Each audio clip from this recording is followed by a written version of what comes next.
اسی طرح ایک بحث چھڑی ہوئی ہے اس وقت، اور وہ بحث یہ ہے کہ ائمہ کی ولادت ہوتی ہے یا ظہور ہوتا ہے؟ اور فرما رہے ہیں آپ، ائمہ کی ولادت ہوتی ہے یا ظہور ہوتا ہے؟ لفظ ظہور بہت اچھا ہے، ادب ہے اس میں، احترام ہے۔ اگر کوئی لفظ ظہور بولتا ہے نا کہ آج فلاں امام کا ظہور ہے، تو ٹھیک بولتا ہے، وہ صحیح بولتا ہے، غلط نہیں بول رہا۔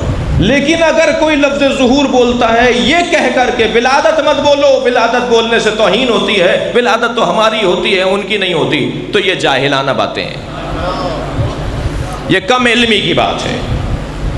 ائمہ کا ظہور ہوتا ہے جملہ ٹھیک ہے، لیکن ائمہ کی ولادت ہوتی ہے، اس میں توہین نہیں ہے۔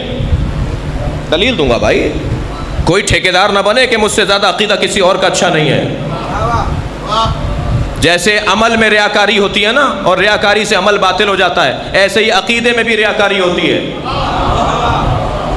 بعض لوگ بڑے دھڑلے سے بولتے ہیں میرا عقیدہ یہ ہے، بھائی مت کرو اس بات کا اظہار، اپنا عقیدہ پکا کرو، بتاؤ نہیں۔ ولادت کا لفظ توہین نہیں ہے، دلیل دے رہا ہوں، لفظ ولادت توہین نہیں ہے، اس لیے کہ نبی کے لیے، معصوم کے لیے قرآن میں لفظ ولادت آیا ہے۔ بھائی عالم اللہ بھی ہے، عالم اہل بیت بھی ہیں، عالم مولانا بھی ہیں، تو لفظ مشترک ہوا، مطلب تو مشترک نہیں ہے، مفہوم تو مشترک نہیں ہے۔ شہید اللہ بھی ہے، شہید حسین بھی ہیں، شہید ہم کے مومنین بھی بہت سارے شہید ہیں، تو لفظ تو مشترک ہے، مطلب مشترک ہے۔ بڑی عنایت آپ کی، بہت شکریہ آپ کا۔ لفظ شہید مشترک ہے مگر مفہوم تو مشترک نہیں ہے، ایسے ہی ہے۔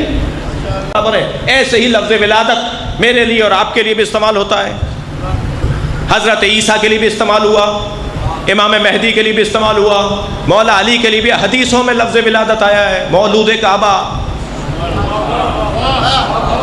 مولود کعبہ، کعبے میں ولادت پانے والا، جی۔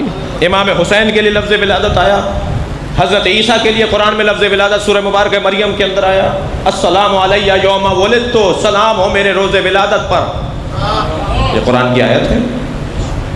تو لفظ مشترک ہیں، مفہوم مشترک نہیں ہے۔ شیعوں کی ایک اور خامی بتاؤں، شیعوں کی ایک اور خامی یہ ہے کہ اگر مولا کائنات کو اللہ بول دیا تو بڑا اونچا نعرہ لگے گا، اگر رب بول دیا مولا کو بڑا اونچا نعرہ لگے گا، اگر بہت قریب لا کر بس اس شبہے میں مبتلا کر کے میں چلا جاؤں کہ یہ کیا بول رہے تھے، علی کو اللہ بول رہے تھے یا بندہ بول رہے تھے، تو بڑا اچھا نعرہ لگے گا۔ میں عمومی بات کر رہا ہوں، آپ کی بات نہیں کر رہا، عمومی بات کر رہا ہوں، عام بات کر رہا ہوں۔ ہمارے ہاں اس ممبر سے نصیری کی تعریف ہوتی ہے، جس سے علی نفرت کرتا ہو، علی کا شیعہ کو کیوں پیار کرتا ہے اس سے؟ نہیں، آپ ناراض ہو رہے ہیں، مجھے اندازہ ہو رہا ہے۔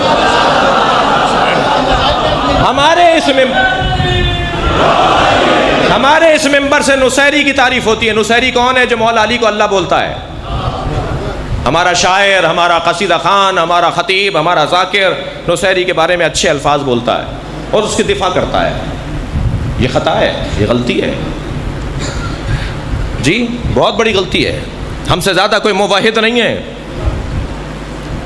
کوئی ہمیں نہ بتائے کہ عقیدہ توحید کیا ہوتا ہے۔ ہم سے زیادہ اللہ کی وحدانیت کے بارے میں کوئی دلیل نہیں رکھتا، اس لیے کہ ہم نہج البلاغہ رکھتے ہیں،